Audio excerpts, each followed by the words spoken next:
Like human reason cannot function that way. Only a total, like a maniac like Spinoza could actually do without teleology in that way.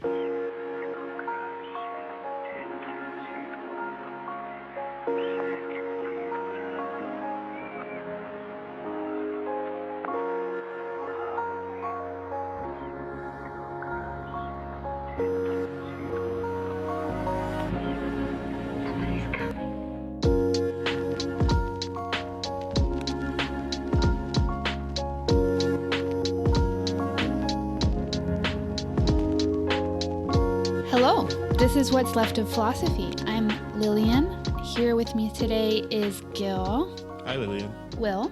Yo, what's up? And Owen. Hey. So today we start a series that we're going to do here on What's Left of Philosophy called What is Dialectics?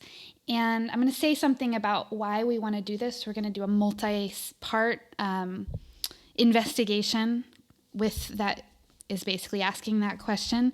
And we're going to start with Kant. And so do you guys know that meme with the little Chihuahua dog with like the big glasses? You know? I don't think I Have you know. seen it? It's a little Chihuahua dog, and he has like these big glasses, and his nose is kind of looking up in the air, like I'm really small and smart right now. That was like me this morning putting on my like Kant brain. I was like, I sat down at my table, and I was like let's go. Let's go. Let's go. That's so adorable. I love it. Yeah, just like settling into thinking like a real philosopher today. So we read some passages from the Critique of Pure Reason on what's called the Transcendental Dialectic. And before we talk about Kant, why dialectics? There are some reasons for this. First of all, it's confusing as hell. Second of all, we don't think anyone really knows what it means. You included, if you're listening. And then second, and including ourselves. And then thirdly, there's a bunch of important stuff going on with this concept. So if you're in a seminar or you're at a meeting and somebody starts like putting their fingers up and doing this little like flipping motion and they're like, oh, it's dialectical. Like normally like what they're talking about is that like these things are related, but like philosophers tend to mean something different. And it's a way of talking about the philosophy of history.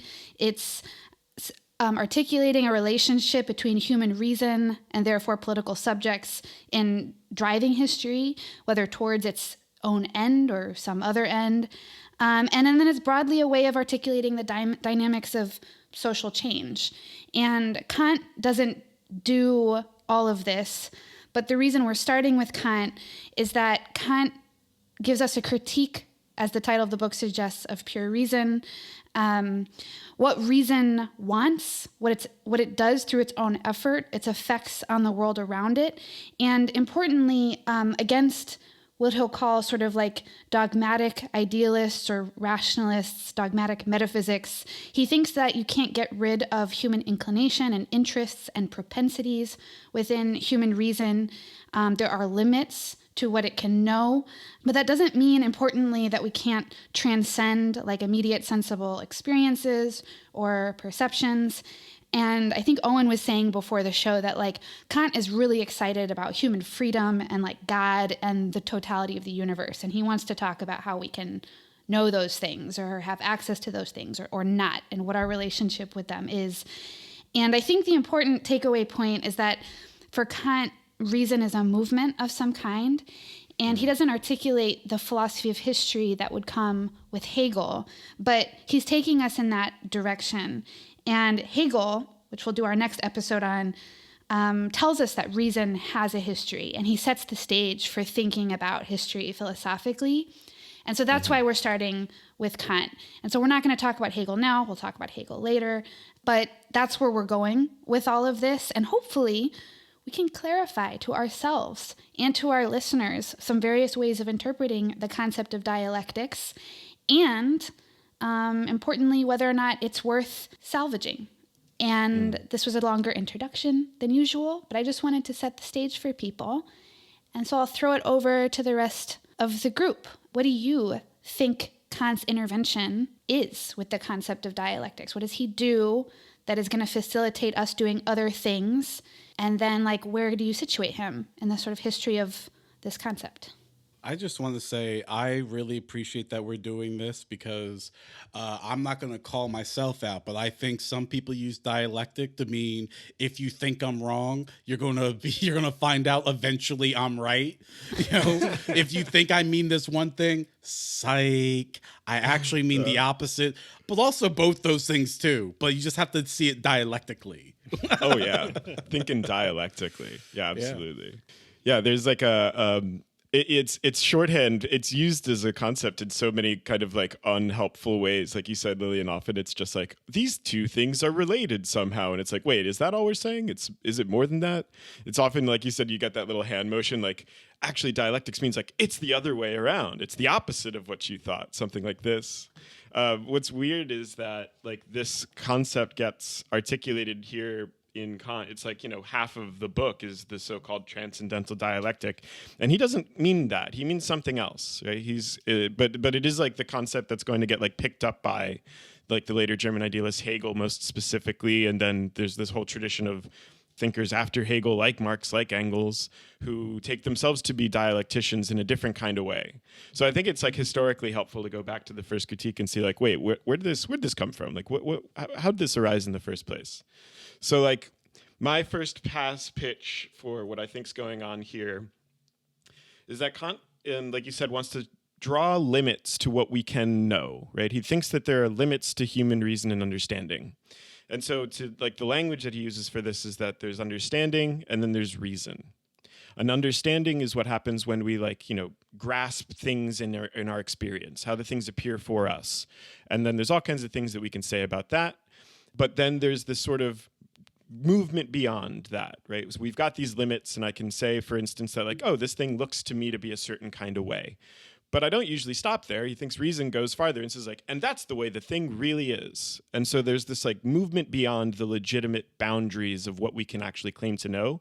And importantly for Kant, he doesn't think that just like that's just fucking up.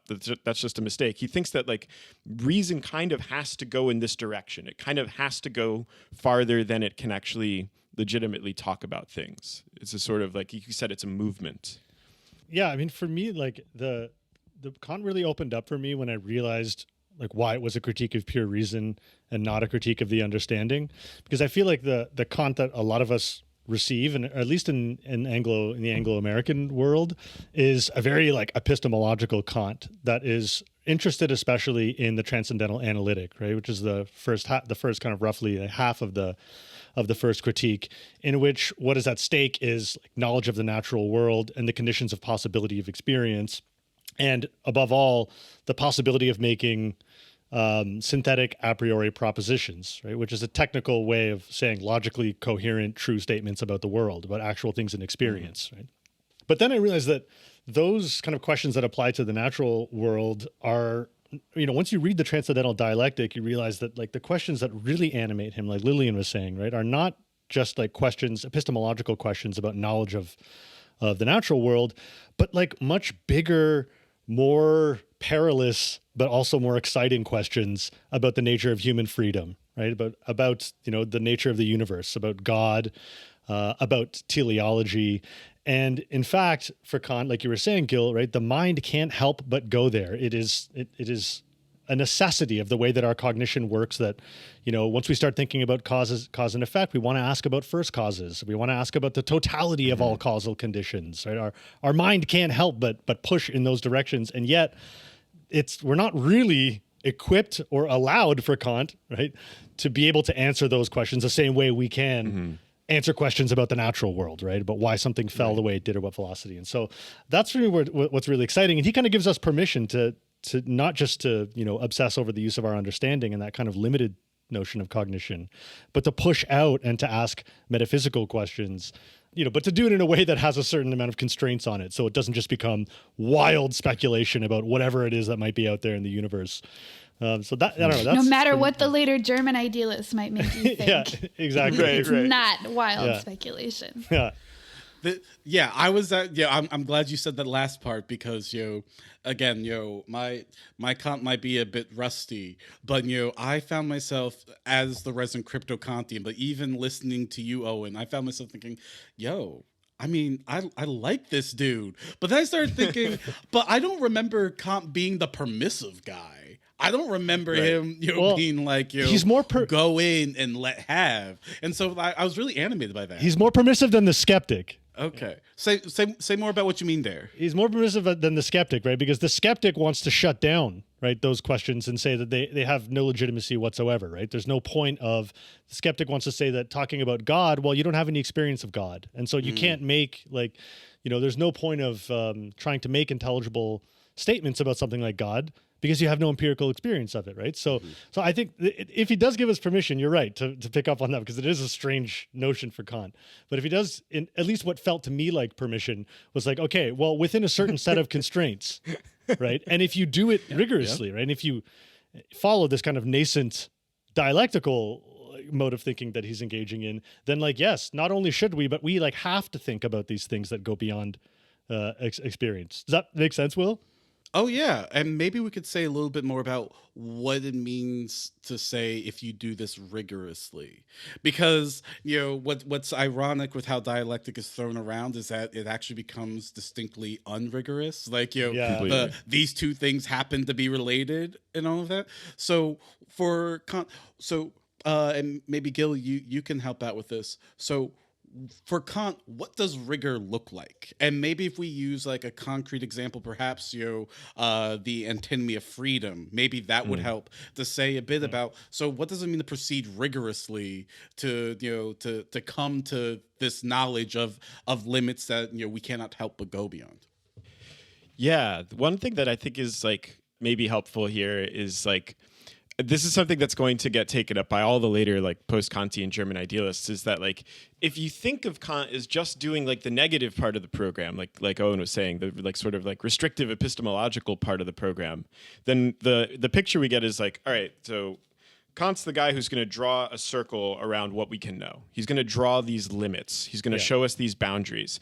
But like the sort of curious, paradoxical, kind of dialectical thing is that you can't draw a limit without already going beyond it, right? In a sense, like this is the sort of like proto-dialectical thing that's going to become more and more explicit with later thinkers like Hegel. Like I can't draw a boundary without sort of already surpassing it in a certain sense. And so like the example of freedom is a good one. I also think of like, the antinomies about like the infinity of the world, right? Like I don't have experience of infinity, right? I only experience finite stuff. And my experience is like bounded by these rules of space and time. Things only appear to me in a certain kind of way. But then when I start asking questions about, like you said, like, all right, so there are these things that happen in experience and they seem like they're conditioned. An event happens to me, that event was caused, so it was conditioned by that cause. And so understanding happens by relating a thing to its conditions, right? But then reason says, there must be a totality of all the conditions. I can think about the infinite chain of series of all possible conditions, going all the way back infinitely in time. And then he's like, well, wait a minute. So was there a first cause, or does it go back infinitely forever? Right? This is like the antinomy about like the infinity of the world. Is there a first cause, or does it go back forever? And he's like, well, I can't experience either of those things. They both sort of make sense. I can argue for both of them, but they're directly in contradiction with each other. And so like he'll say the thing that's interesting about the antinomies is like, and it is like this sort of speculative metaphysical stuff. He's like, as long as you're on the attack on either side of the antinomy, you're going to win, right? But as soon as you have to defend yourself from the opposite side, like the guy who says, no, there wasn't a first cause, it goes back forever, like, you kind of can't answer that objection. So the dialectic is this place where like contradictory statements both seem true. And sort of like the movement of reason is trying to hold those together at the same time. And rigor here looks like something like not falling prey to this trap where we think that it's got to be one side or the other, right? Dialectics is about like holding two sides of a contradiction together as true. I thought he had this like cool footnote on like the personality that was helpful. So based on what Gil just said, so he talks about how human consciousness, this I that thinks, there's this question about whether or not if it's just one substance, the same I over time, when I refer to myself as like a thinking thing, then this isn't really, it can't just be one substance, because all of the other preconditions of the I throughout time kind of form into the I that's thinking of itself and reflecting on itself. And then as you're thinking about those previous conditions, you're always like propelling oneself into the future and becoming like a different I, like kind of this displacement across time. And so there's this this interesting reflection on the personality. So if there's this kind of classic problem, and when philosophers think about human consciousness, like what is a person? Is it a narrative? Is it a set of concrete, discrete features? Is it just like a composition of different attributes or whatever? And he tries to figure out like it's none of those things. It's like this thing that keeps telling itself about itself, and then as it tries to explain itself, it becomes something new. But all of the things that used to be true about it are still present in the whole personality, and they're just reconfiguring themselves as it propels itself into the future. And I was like, this is a really nice psychological moment for him. I feel like that's kind of true. What's interesting about this is, if I'm following, one, we see why dialectic can't be these two things are related, to use like the technical jargon, because the understanding can do that. The understanding can just like, look at the world and say, actually, I seem to see, a connections right there and then. Right. But what's striking is, I think, and perhaps, this is because people are more thinking of someone like Hegel, who obviously we're not talking about here, is, if the dialectic of reason is trying to hold these two contradictory things together, I think what a lot of people are expecting is, well, there has to be some sort of resolution, right?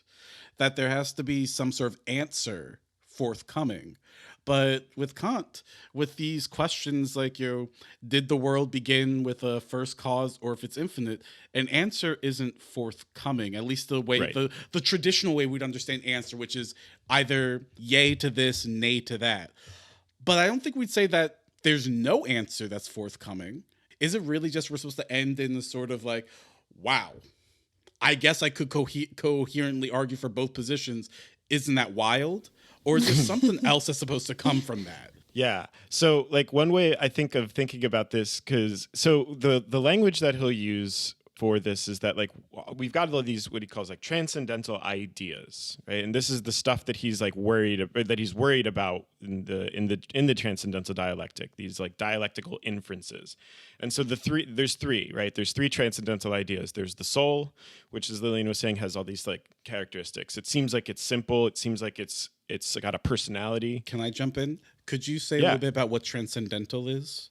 Because transcendental isn't like just like going beyond, right? Right. So transcendental seems to have to do with like conditions for, like the language he uses is that it's about like the conditions for the possibility of stuff, right? And so we have experience. Experience seems to have this certain structure. What must be true in order for experience to happen and to look this way? And transcendental philosophy for Kant is about trying to figure out what has to be true about cognition in order for experience to look the way it does, to have these sort of shapes. And then so with the dialectic, what we get is these ideas that we seem to need to presuppose in order for these like judgments, these understandings to occur, but which can't be given an experience, and so we don't actually have knowledge of them, right? He thinks that knowledge is like, connecting a dot between a concept and a thing in experience, right? And then when we start talking about something like the world as a whole, or God, or the soul, these are the three transcendental ideas. Well, I never actually experienced that. That's not something that appears to me. That's not something that's ever given in my sensible intuition.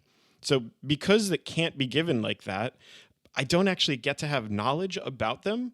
But they're transcendental ideas because like they're there, reason engenders them as conditions for the possibility of understanding. So like, let me give you just an example about this. I think that like the key here is the difference between conditioned and unconditional. Like this is what he's always pointing to.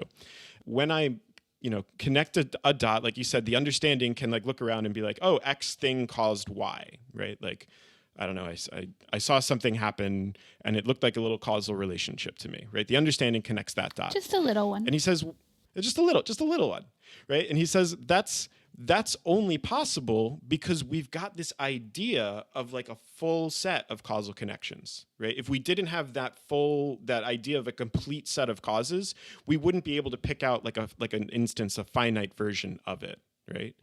And so like, if I didn't have this idea of like the whole of reality or like the totality of a series, then I wouldn't be able to recognize like a little series or like a little piece of the world. So it seems like this stuff is necessary in order for like finite cognition to be possible, but it's like this weird absolute posit that I actually don't know. I can't know in itself. So then when he talks about like, what are we supposed to do with this? Because you're right, like the dialectic, the antinomy of the infinity of the world, he doesn't say, okay, thesis, the world's got a first cause. Antithesis, there is no first cause. It goes on forever. And I looked at both of these claims and I figured it out. There's a first cause. Like, no, he doesn't say either of those things. He says these are like rationally consistent claims that you could make, but which we can't know is true or not because it exceeds the bounds of possible experience. And so he says, that idea of like the totality of a series or the unconditioned or the absolute, he's like, our reason needs that in order to do the work that it does, even in the finite moments. But we have to kind of like prevent ourselves from saying that they're like actually true about the way things are. That we can't say the language that he uses is we can't use these principles constitutively to say that that's actually the way the world is or the thing in itself, but only regulatively, right? Like that we kind of need that idea to get our sort of cognition off the ground, but we can't say that they're true or false, right? And so we get this kind of like, again, this weird sort of double movement, this dialectical thing, like we're positing a limit, but to posit the limit is already to step beyond it, right? It's both of these things at once. Yeah, I think the regulative principle idea, I'm not 100% sure, but this is one of the ways that I tend to read how Kant deals with this question of resolution of the dialectic, and which was your question, Will, is that part of it, I think, is that he dissolves those antinomies rather than resolving them. He uses the word dissolve on some occasions, right? And so one of the ways I think he does that is to say that, well, maybe at a certain point here, we've reached the limit of what reason in its speculative powers can do. Like in its speculative powers, we can't get any more knowledge about, I don't know, let's say God or something, than where we've got to at this point of an antinomy. But reason has other functions than just generating knowledge. It also has a practical function. Right? Like reason, it has this category called like practical reason. And it turns out that some of these ideas, which maybe we can't resolve in a satisfying way on the plane of knowledge, still have a really important function for us in how we live, in our practices, right? And so they become, you get kind of regulative principles. So maybe we can't resolve the question of God decisively, or the question of the self or the soul, right, decisively on the epistemological plane, but reason might, still has a lot of work to do in, these ideas still have a lot of work to do in guiding our practices as human beings, even if we can't. You see what I mean? The problem kind of dissolves into practice rather than being resolved at the level of knowledge, right? Give an example. I was going to say, you say this is like a totally heterodox reading of Kant, but I'm like, I don't know. I feel like I don't think that's that heterodox, but. Okay, sorry. What was your example? Yeah, we'll get to that. We'll get to that. But it's coming. Don't worry. It's coming, y'all. I mean, Owen's got a line. The heterodox is just a polemical way of stating that I actually don't think Kant gives a shit about knowledge, relative to other shit he cares about. That is heterodox. I take it back. Yeah. Okay. So that's the heterodox part, right? Relative to other things that he cares about, relative to practice. But the best example for me of how that works is in another book, the Critique of Judgment, in the dialectic in that book, right? And in that book, what's at stake is the idea of teleology, and it's the same thing replayed in a certain way, right? Like, no, we cannot. What's teleology? Teleology is the idea that all things tend toward a specific end, right? And that the progression of, and specifically in the context of that book, like the idea that history is teleological, that it's tending towards ineluctably with some kind of necessity towards some particular goal or end or purpose. All right. And so Kant doesn't think we're allowed to make judgments about the teleology of history or something in the same way we could make judgments about the cause and effect between two objects. Right? That is taking us to a speculative area that is, dangerous if we're making knowledge claims about that. And yet, he says, right, he dissolves the problem in a certain way. Like the idea that, to go back to the dialectical issue, that on one hand we want to say things happen for a reason. They're heading in a certain direction, right? Things are going to work out. And on the other hand, like we also have very good reasons to say that, well, how the fuck can we ever prove that, right? Like that's not a provable thing. But the way it gets resolved is that he says, well, listen, the idea of teleology is still really useful because nobody can act or do anything in the world if they don't believe that somehow it might have an actual effect in that world. And if the world is not heading somewhere that is broadly, I don't know, somewhere that something, it's not heading in a direction that we might be able to call progress, nobody's going to try to make progress. Like we almost need the idea of teleology. We need the idea of progress, even if we can't kind of prove it on the plane of knowledge. We need to maintain that idea as a practical regulative principle of our actions. That makes sense, right? It's like nobody's going to go into the world and be like, well, this is impossible, but I'm going to try it anyways. No, we have to believe it's possible, and teleology gives us that possibility. That was really helpful for me because it seems like let me test this answer. So the answer you get from the dialectic in Kant is not resolving this question in as Owen said, in the realm of knowledge of yay or nay, but the answer you get is, seeing and revealing what reason cannot do without. Does that sound about right? Yes. That you actually get clear on what reason cannot get rid of, even if reason can't furnish the answer. So it's in some ways I think he puts it, it's an illusion that no matter what, we're not going to be able to get rid of the illusion. By illusion, I think he means very specifically the fact that you can't actually know it. So it is a kind of appearance that one can't do without, but at least you're no longer duped by it. You're no longer not knowing what it is that you are doing. I feel like this is very helpful because this is the part that I've always liked about Kant. So we have these concepts that, and just to make it clear that I think these are concepts that like philosophers care a lot about, but I think other people like by default care about them too. So like the idea that I need to think that I'm free if I'm going to like expect that I'm going to be able to affect any change in my life or in the changes of others. Like when people tell you that like your actions are going to have no effect on the world, whether it's like in your friendships, your family, your political situation, there's only two ways to go from here. You're like, I can't do anything, or like I can do something and that's going to like orient my actions in a certain way. So you have to kind of have this commitment to the idea that you are free in order to behave in a way that is freedom seeking, I suppose. And then there's also like the thing about God, like I talk about this actually with my dad all the time because we used to be religious and we're both very much in distress about whether or not, because we've never been able to commit to like atheism, either of us, but we're no longer like doctrinaire in our religion. We talk all the time about like, when I think about death, there's something just like not possible for me to like accept about death, about there being no totality of the world, there being no God or whatever. And so there's a meaningful way in which like I kind of have to think there's something there. And when I don't, I get extremely frightened and I just like can't, it's like constitutive of my ability to like be in this world in a meaningful way for me to think about God or totality or indeed like meaning. So like Kant tells us that like this is okay, like this is actually how reason works. And like when people tell you that like just super skeptical people, you can't know anything, you're not free, you're determined, there is no God, just look death in the face and accept it. Kant is like, this is actually very unreasonable to ask beings like us to do. And he's like, I'm going to figure out how to tell you that how this works and like what makes it sort of acceptable, and so on. Yeah. The language that he uses when he talks about this being like regulative ideals or regulative principles, like he puts it in bold in a bunch of places. He's like, I mean, acting as if you thought this was right.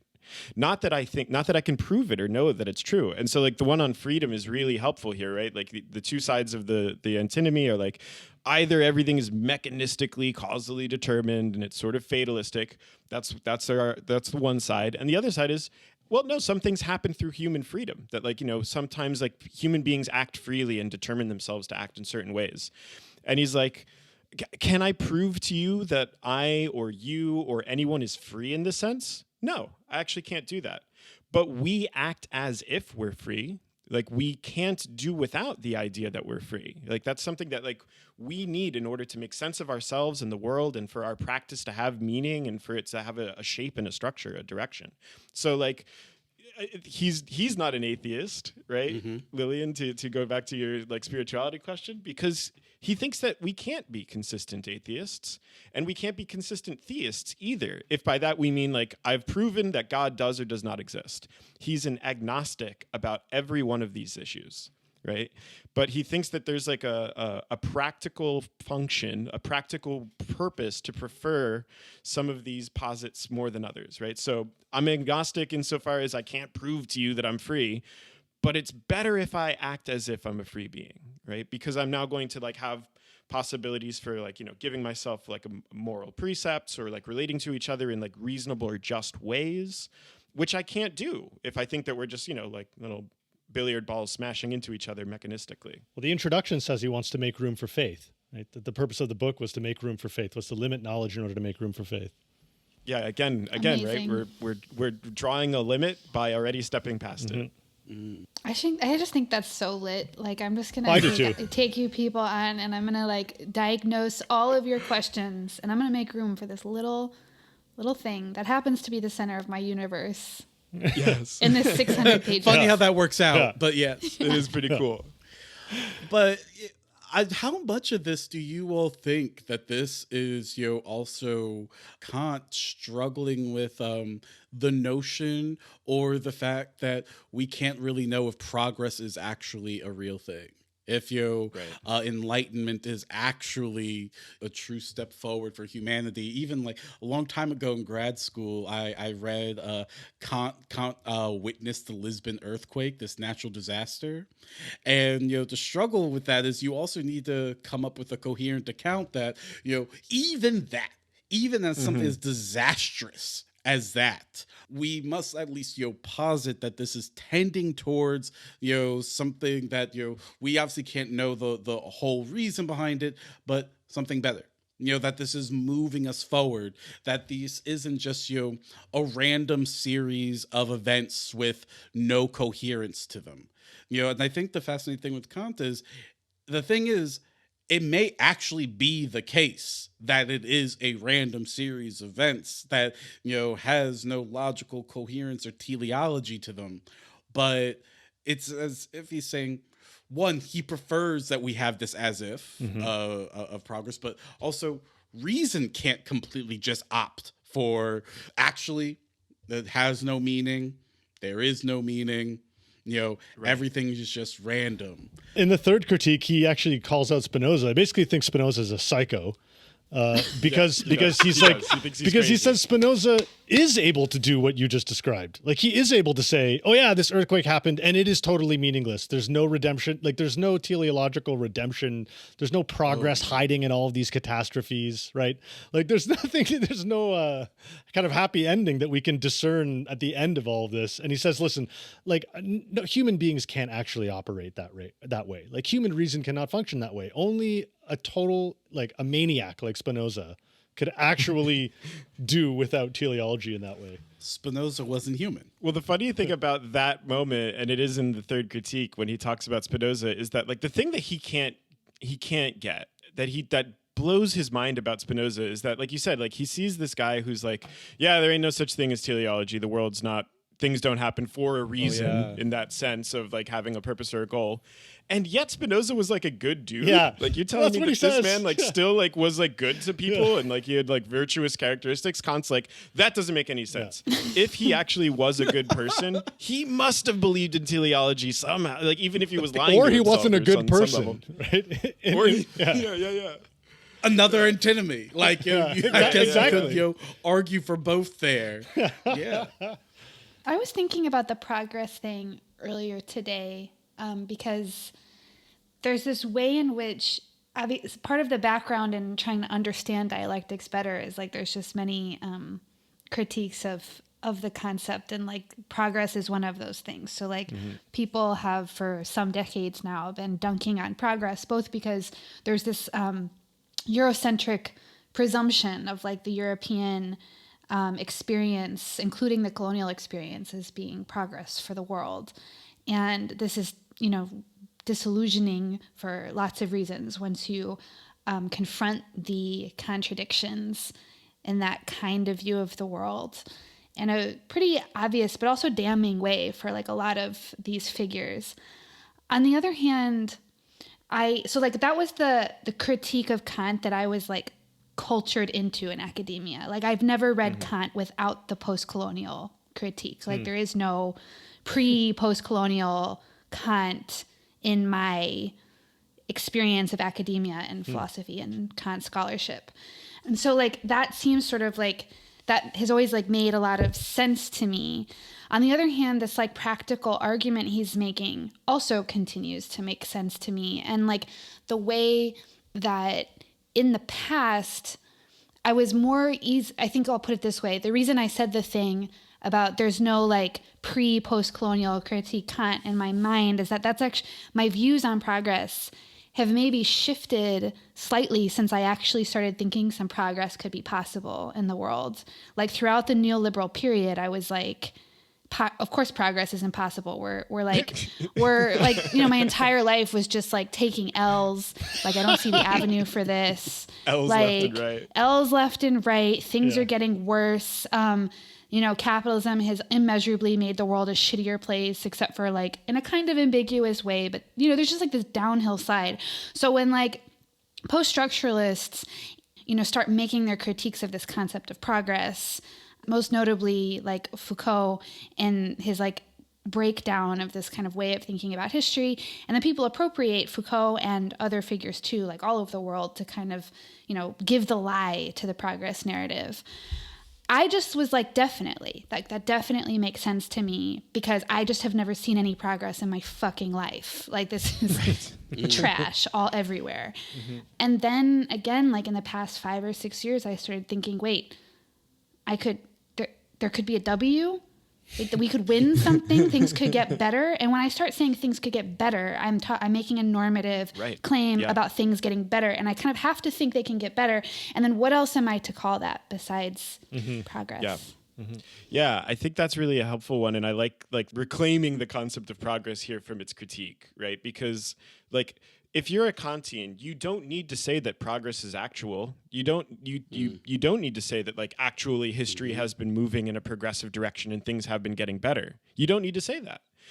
But when someone like, develops a social critique or a critique of the existing order or like, wants us to make things better, you're presupposing some idea of progress as at least possible, right? You're critiquing things from the perspective of progress being something that could happen, right? And so like, when the people who want to like jettison the concept of progress entirely are not being Kantian, of course, because they think that like, we could just get rid of this idea. Kant thinks that like, no, you actually can't get rid of that idea. Not that like you are committed to it existing or not existing, but it's a structuring condition for being able to even be critical about the world that we live in, that there's this idea that it could be better, right? That's kind of a necessary idea. Or like you could jettison it, but then you would shut up and you would never try anything. Do you know what I mean? Like, you'd never do anything. Yeah. Yeah, exactly.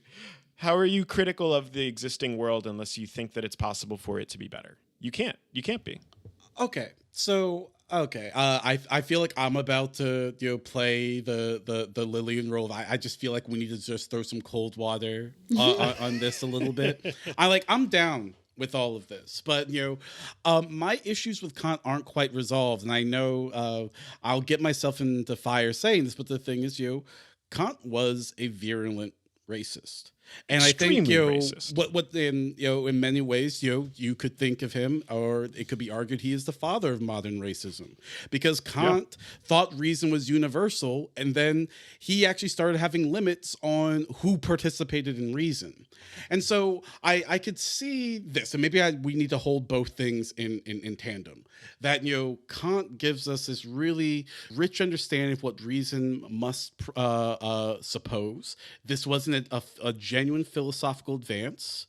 On the other side, Kant's notion of progress would also legitimate what happened to people outside of Europe insofar as, either you could say, well, it was all in the end to the good, or they weren't really, you wouldn't suppose them as being a part of history. He has this famous thing that he gets from David Hume, I heard that there's a black guy in the Caribbean who spoke smartly, but by his very skin, I know he was stupid. And so there are endless debates. When did Kant stop being racist? Apparently, of course, it's near the end of his life. But I also think, for almost a more historical form of reason, we need to be able to hold in tandem the fact that, Kant is, stands for this notion of universality. Kant also was a virulent racist whose ideas actually immeasurably had a worse impact on the world. And to be okay with that, to know that we have to think both of those things, because I wonder if people worry about progress because they worry there are two things: worry that progress is a way of vindicating historically variable acts, and as a way of rendering them, sure, in that moment that seemed really fucked up, but if that didn't happen, we wouldn't have. And I'm going to be real with you. The amount of white people have told me, yes, slavery was bad, but you got out of Africa and now you're in America. That seems like a really fucked up way of trying to use progress. Good fucking but God, yeah. On the other hand, they're not being Kantian because the point isn't to prove that you cannot prove that progress is empirically there. He is simply trying to say it is what one must assume if they're going to make coherent sense of the world. And I think sometimes that gets really confused. That that fact that reason can't do without progress commits to people being like, let me draw up these graphs to actually show that colonialism was actually a really fucking sweet deal, or something like that, which is like, you missed the boat. You missed what Kant thought he was doing with Enlightenment. You defender of the Western philosophical tradition. I think you don't really mean what you say. So I just wanted to put that out there because I think that's where the tension comes from. I mean, it sounds like what you just said, and just tell me if I'm getting this wrong, that the critique of pure reason, I'm not a committed Kantian or anything. I'm kind of I like playing with Kant because I just feel like there's, I don't know, why not? He's not going away. So, Nope. I'm just kidding. But it seems like there might be some intuitions here that are worth taking seriously. And then there's also a weird way in which people have commit, and because he does have a racist anthropology that is compatible with these views, but people seem to think that this structure of human reason is that anthropology, and that they need, and that this strange need to justify those contradictions in Kant becomes a way of justifying this particular political project in a way that is obviously quite troubling. Yeah, one person might be helpful to compare it to is Heidegger, where Heidegger was very much a Nazi, and I also think his philosophy is very fascist, right? And so the question would be, and it's to me, it's more obvious with Heidegger how those two things interlink, and the question might be with Kant, to what extent, and I don't know, you'd have to know Kant really well, and also, know the critiques of that anthropological, the racist elements of those anthropological presuppositions to do this kind of work. But to what extent is the epistemology or the metaphysics, to what extent is it compromised with, determined by, totally tied up in that racist anthropology? And I don't have an answer to and that. And it might not be. I'm completely okay with it. Yeah. I mean, I don't know, because I think I don't know. I don't know Kant well enough to answer that, nor do I know the critiques of him well enough to answer it. But I do think that's what you'd have to do. Do you see what I mean? With Heidegger, to me, it's really obvious, right? The kind of pastoral fetish and the relationship to the concept of destiny and all that. I can see the fascism in some of the core concepts. The question would be to what extent is that true of Kant? May I ask another question? So if what we've been working towards is that the Kantian dialectic allows us to apprehend what reason cannot do without, and we've talked. It seems like there is a genuine sort of concern about even the notion of the philosophical notion of progress. would it be possible for reason to have a notion of progress that doesn't also serve as a retroactive justification for what came before? By that, I mean, is there a way of understanding that, things can get better and be something else without having also in the back end that what led to this, is, not just causally significant, but, almost normatively evaluated as reasonable and justified, in that it allows this progress to happen. I actually feel like this comes back to his antinomies around freedom. Is it, a completely determined causal sequence, or is there a notion of an undetermined moment that initiates a new causal sequence, perhaps?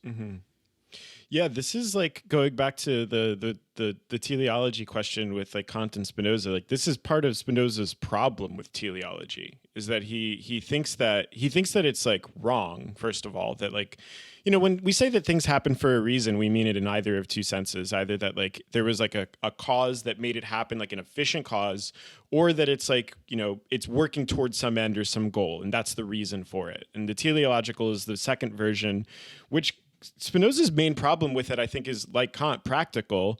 It's not that it's just wrong. He thinks that it's like psychologically damaging to like buy into stories like that. When something unfortunate happens to you and like, you suffer something, and then someone comes along and says like, oh, actually, like it was to the good that happened. It all happens for a reason. It's part of a plan. He thinks that that's like harmful to like try to like, do these like contortions to like convince yourself of that sort of thing. So then, like, holding these two things together, because I think you're right.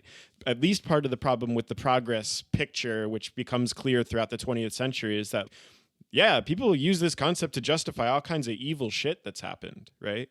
And that seems pretty messed up. But can we think about history having an intelligibility without something like progress, would be Kant's question. And I think his answer is, as a presupposition, as an idea, we need that notion.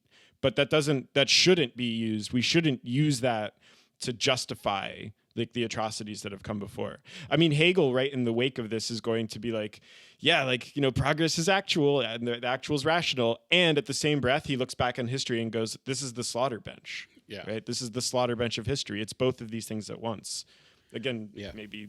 Can I like bring it to like a smaller, because I feel like when the conversation is about history in this big picture way, like there's this kind of obvious like set of really terrible things that one does not want to justify, and there's a hard stop, normative stop to like that conversation that constrains it, unless you do want to justify it. Okay, so, but like he also, the example that he gives that I gave before was about the human soul and like the personality. So he like in the like that footnote I mentioned before, where he's like talking about how all of the preconditions of the human personality become the conditions for me to like reflect on the I, and therefore to like propel myself into the future and like think about where I'm going. And I have to kind of think about freedom as constitutive of that, or else I can't make that happen for myself.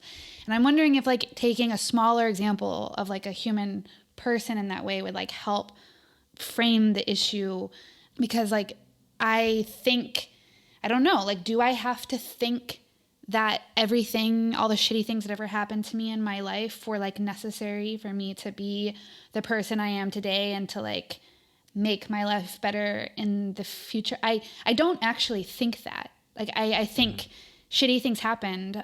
They were constitutive who I became, but if shitty things didn't happen, I could have also been a person that is doing okay in the world, and I could still assume my own freedom. So there's a way in which like I'm not convinced that like the justification of like the prior shitty things in my life is needed for me to like make sense of my progression in the world. It could have been differently, and it could have been better. I could be like even better as a person without those shitty things. I don't know if that's like helpful at all, but I feel like when I think about it smaller like that, I have a little less trouble like seeing my like personal history as being that loaded with retroactive justification for bad things. I might be getting a bit ahead of my skis, but I feel like I kind of had a light bulb moment that I'm sure has been discussed widely elsewhere. But bringing it to the personal level, it makes clear to me that even the notion of world history is itself a philosophically generated concept. What I mean by that is, when we're talking about world history, I guess one way you could talk about world history is just a set of facts that happened, and we're not going to try to attach a narrative to what it all meant. But most historians, even when they write, they don't write. I guess it's like, why would you write a book of history if you don't think that there's some meaning you're trying to generate for people to understand why this happened?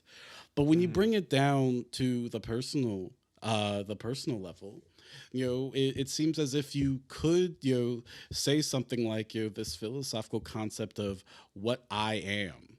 You could have a normative concept of, but here's who I ought to be. And I think, this is where Gil was going. It is harmful when something awful happens to someone and you say, but look how tough it made you.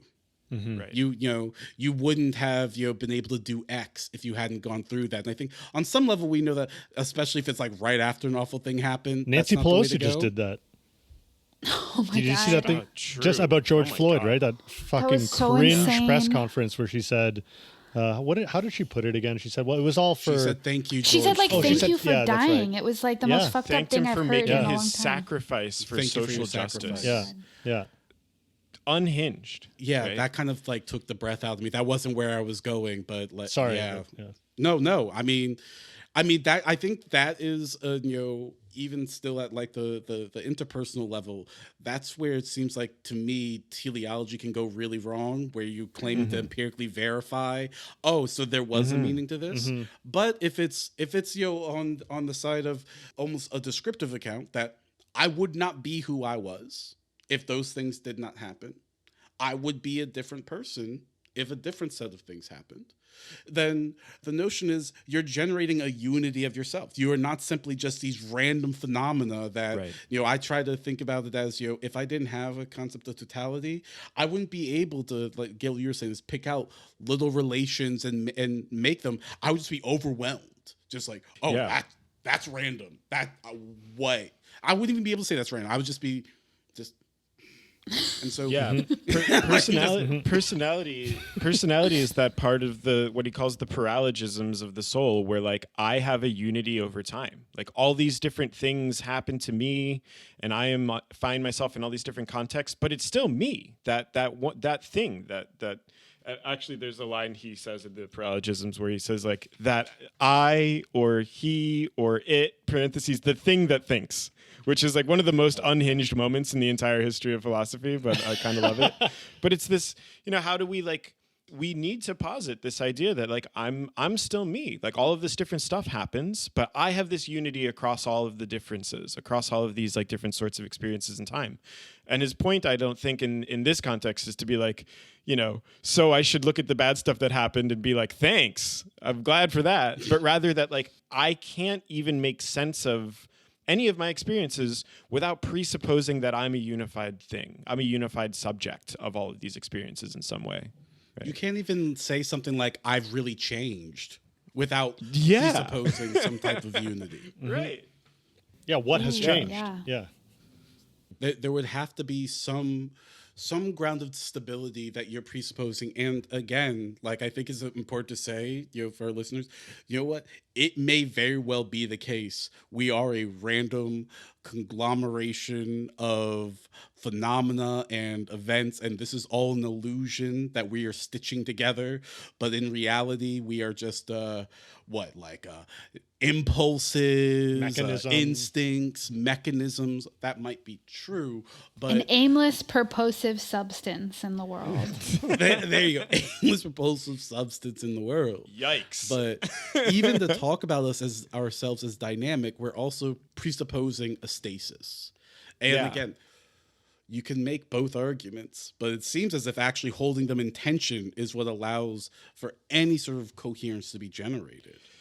Yeah, and I think this is like a consistent sort of, hopefully across these episodes, we're able to like, hone in on this concept of dialectics like better and better as we go along. But this is, I think, one of its senses, right? This sort of dynamic unity of like something like that, where these two contradictory things are there together, like the unity of me over time and in my difference, like you said, or like in the dynamic change that there is an underlying stability. Like dialectics is seeing those things in each other, like finding them in each other. Yeah, and the early, like, I think the most basic early insight of Kant with respect to dialectics is like, don't stop at contradictions, right? Like, don't, thinking reason doesn't stop at contradictions. It might have to stop speculatively, and obviously Hegel's going to have a problem with that. And the idea that we have to dissolve these, these contradictions at the speculative level and see how they're useful at the practical level. Like Hegel's going to want to say, no, speculatively, let's keep going. Like there's more. We can actually don't stop. Can't stop, won't stop. Can't stop, won't keep stop. pushing Literally. those contradictions. But I think, like, I know, and again, maybe it's just a really basic way of relating to what's going on at this early kind of proto-dialectical understanding of dialectics, which is that like contradictions are not the end of thinking. They're not the end of the conversation, right? In philosophy, and that there's a really important work that starts there where contradictions begin. Mm-hmm. Yeah. I just want to say really, really quickly, and it's because I've also just been having rattling in my brain what Gil was saying, that if you're doing critique, you must also be gesturing towards something else. And I tried to imagine what version of social critique could one do that stops at a contradiction. That is just because but I want to be clear why I'm saying that, because without the beginning from the contradiction, it's unclear why you're making the critique in the first place. By critique, I mean saying this is wrong, this ought not to be. If you just stop the contradiction, you could just say, I don't even know how you could say that's wrong, actually. You could. I just realized I tried to work that out. Yeah. So, like, I think that I was just thinking about this in my own work recently, because I've been wondering about people who are, like, liberals who, like, want to make liberalism, like, super radical. And there's, like, a difference in the, like, tradition of critical theory between, like, internal critique. Like, I'm going to look at liberalism and, like, see the way in which liberalism has failed to live up to its ideals, and like radicalize it and like make it live up to its ideals, like without contradiction. And then there's like a different tradition that's the one that usually takes dialectics more seriously, which is like we're going to confront and not avoid the contradictions. I think that's like probably the difference between like thinking, if there is going to be a difference between thinking dialectically and not, is like one set of people is going to they might notice the contradictions, but they're going to try to get rid of them, or they're going to avoid them. And then the people who are dialectical are going to try to hold them together in some formulation, some way, shape, or form. I don't know if that's like a good way to show summarize that the contradiction is necessary. Right. Depending on what your critique, if you want to show that actually there isn't a way of making this thing nice, your thing could be liberalism, your thing could be I don't know, colonialism, if you want to like try to go that route. If you can show that no, this is a constitutive contradiction that you will be forced to have to hold both in order for it to do the thing that it is doing. And what you do from there could be really interesting, or you can give into the illusion and pack it up and be like, well, no, we're gonna not feel that tension. We're gonna claim we know how to resolve it. Right. This is why, like, one of the annoying Marxists' favorite accusation is that someone or something is undialectical or one-sided. Right. And like, I was thinking about this in the way you were just unpacking it, Will, referring back to our like episode on Landauer, where I think that he was trying to do something like this in terms of the relationship between an individual and a community. there is actually something like a contradiction between the individual and the community of which it's a part. Like, and the one-sided version of either of these are bad, right? The version that says like, no, the community is nothing, it's not real, they're just individuals, right? This is, I guess, like, I don't know, our Margaret Thatcher, right? There's only individuals and families or whatever. There is no such thing as a society. Yeah. No such thing as society, right? So that's ridiculous and one-sided or undialectical. But then the other side is also, the other undialectical take is that individuals don't matter, or they don't have any actual consistency. It's just the society, it's just the state. This is like, our fascist integration, right? Where like everyone's individuality gets dissolved into like the people or whatever. And the dialectical move is to say those are both one half of a necessary contradiction, where the key is to try to think about how there is this reciprocal relationship between individuals and the communities of which they're a part.